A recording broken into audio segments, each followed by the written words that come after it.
जी friends, आज NLP का 5वां लेक्चर मैं स्टार्ट करने लगा हूँ। देखें, पहले लेक्चर में आपको मैंने एनएलपी की डेफिनेशन बताई, एनएलपी क्या होता है। दूसरे में मैंने आपको बताया कि एनएलपी की मैंने एनएलपी की फ़र्स्ट क्लास में आपको बताया था कि एनएलपी को अगर आप सीखना चाहते हैं तो 3 चीज़ों के ऊपर आपकी ग्रिप होनी चाहिए। नंबर 1, एनएलपी प्रीसपोजिशंस, जो मैंने 12 लाइनें आपको बताई थी, 12 कॉन्सेप्ट बताए थे।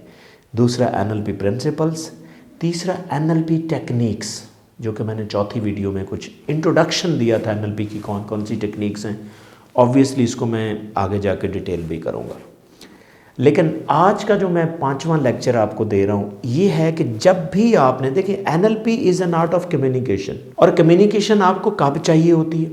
कम्युनिकेशन आपको ट्रेनिंग में चाहिए। अगर आप कॉर्पोरेट ट्रेनर हैं तो आपको ट्रेनिंग के लिए कम्युनिकेशन चाहिए, टीचिंग के लिए चाहिए, या आपने नेगोशिएशन करनी है, किसी से बिज़नेस डील करनी है, तो आपको इस तरह कम्युनिकेशन चाहिए होती है।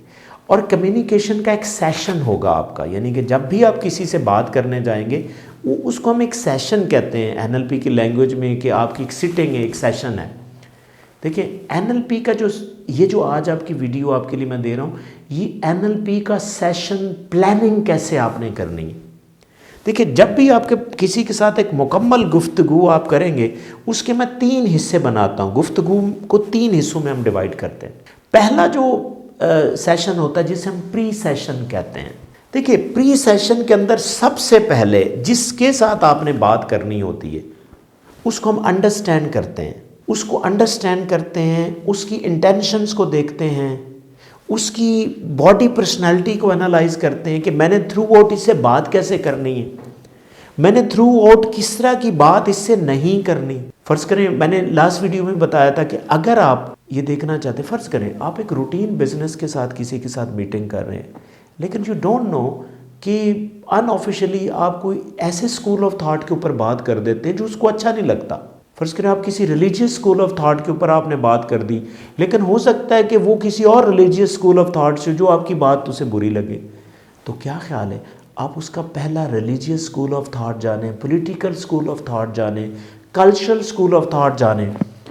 अब ये जो प्री सेशन होता है ना, इसका कोई टाइम ड्यूरेशन स्पेसिफाई नहीं होता। हो सकता है आप किसी से मुलाकात करने से 2 माह पहले वर्किंग शुरू कर दें कि यार वो बंदा कैसा है, किस तरह की बात को पसंद करता है, उससे मिलने जाएं तो वो किस तरह के ड्रेस को पसंद करता है। तो ये सारा प्री सेशंस के अंदर आता है। और प्री सेशंस के अंदर, प्री सेशन आपका इमीडिएट भी हो सकता है, यानी कि आपको अभी मौका मिला है किसी के साथ बात करने का, तो हो सकता है वो 15 मिनट का भी प्री सेशन हो सकता है। तो आप उस 15 मिनट में बात अपनी जारी भी रखें, लेकिन उसको आपकी इंटेंशन ये भी होनी चाहिए कि अभी आपने कोई ऐसी काम की बात नहीं करनी जो उसके उल्ट चली जाए। आप उसको अंडरस्टैंड कर लें। मैक्सिमम आपकी ये कोशिश होनी चाहिए कि अगर आपको थोड़ा सा टाइम मिला है तो उसको आप अंडरस्टैंड करें कि इसका स्कूल ऑफ थॉट क्या है। आप एनएलपी डिस्टॉर्शन टेक्निक इस्तेमाल करते हैं, अंडरस्टैंडिंग के लिए आप एनएलपी मोडालिटीज़ इस्तेमाल करते हैं। तो पहला सेशन के फाइनल में, यानी कि at the end of the session, pre session में आपको ये पता चल जाना चाहिए कि ये आपसे चाहता क्या है, या आपने उसको कोई चीज़ सेल करनी है तो उसकी इंटेंशंस क्या हैं। आपका प्रोडक्ट वो पसंद नहीं कर रहा तो आपने उसको पसंद कैसे करवाना है। आपने सबसे पहले प्रॉब्लम्स को आइडेंटिफाई करना है जो आप चाहते हैं कि ये ठीक हो जाए।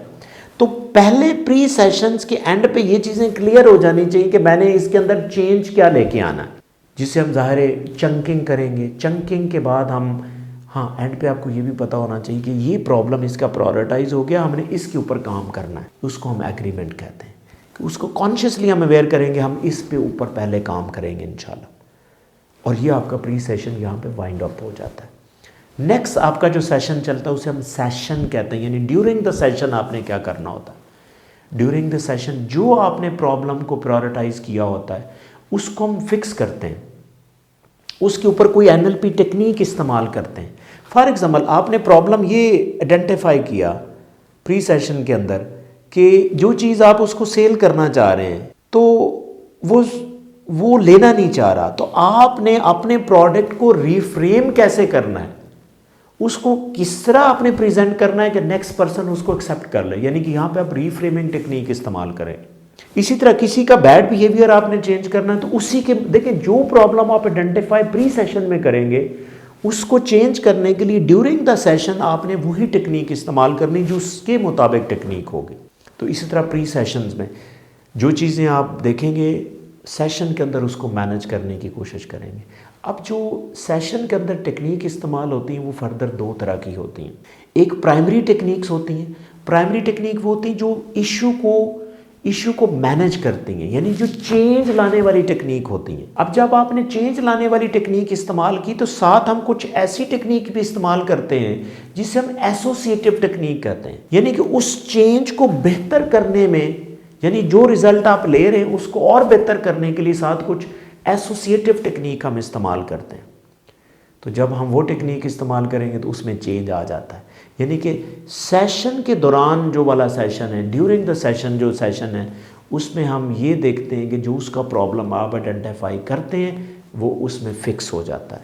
और जो आखिरी सेशन होता है जिसे हम पोस्ट सेशन कहते हैं, यानी कि चेंज क्रिएट करने के बाद जो सेशन करेंगे उसे हम पोस्ट सेशन कहते हैं। अब पोस्ट सेशन के अंदर हम वो टेक्निक इस्तेमाल करते हैं जो चेंज हम सेशन के दौरान क्रिएट कर चुके होते हैं उसको हम बूस्ट करते हैं, उसको पक्का करते हैं ताकि इसमें जो चेंज आया ये रिलैप्स ना हो जाए, यानी कि जो आपने पॉजिटिव चेंज इसमें क्रिएट की है वो दोबारा नेगेटिव में ना चला जाए। तो इस सेशन को हम पोस्ट सेशन कहते हैं। कुछ फर्दर हम स्ट्रैटेजीज बताते हैं ताकि जो चेंज क्रिएट हुआ वो फिक्स रहे, फॉर द लॉन्गर टर्म जाए। फ़र्ज़ करें आपने किसी स्टूडेंट को कॉन्सेप्ट एक समझाया, ड्यूरिंग द सेशन आपको समझ आ गई। फ़र्ज़ करें मैं एक स्टूडेंट के हवाले से आपको मिसाल दे देता हूँ। फॉर एग्ज़ाम्पल आपने स्टूडेंट को देखा कि देखने के बाद आपने उसको अंडरस्टैंड किया कि इसका प्रॉब्लम क्या है, इसको समझ क्या नहीं आ रही, फिर हम उसको चंकिंग करते हैं। अच्छा आपके 3-4 इश्यूज़ हैं, पहले हम इस इशू को आपको मैं समझा दूँ, वो कहता जी समझा दें। अब उस इशू को समझाने के लिए आपने कौन सी टेक्निक इस्तेमाल करनी कि उसको सही समझ आ जाए। जब उसको समझ आ जाएगी तो फिर उसको फिक्स करने के लिए कि उसको भूले ना या उसका कॉन्सेप्ट वीक ना हो, वो उसको हम पोस्ट सेशन के अंदर डील करते हैं। अब पोस्ट सेशन में जो टेक्निक इस्तेमाल होती है यूजुअली ब्रेक द स्टेट इस्तेमाल हो रही होती, मेटाफॉर टेक्निक इस्तेमाल हो रही होती। इसी तरह कुछ हम साथ स्ट्रैटेजीज उसको बताते हैं ताकि वो फर्दर जो है उसमें रिलैप्स ना हो। तो इसी तरह एक जो टेक्निकल एनएलपी का सेशन होता है उसके 3 सेगमेंट्स होते हैं। तो इंशाल्लाह नेक्स्ट वीडियोस के अंदर मैं आपको एक एक टेक्निक्स की इम्प्लीकेशन भी बताऊंगा और उसको कहाँ इस्तेमाल करना है, कैसे इस्तेमाल करना है। तो इंशाल्लाह see you in the next video. Thank you.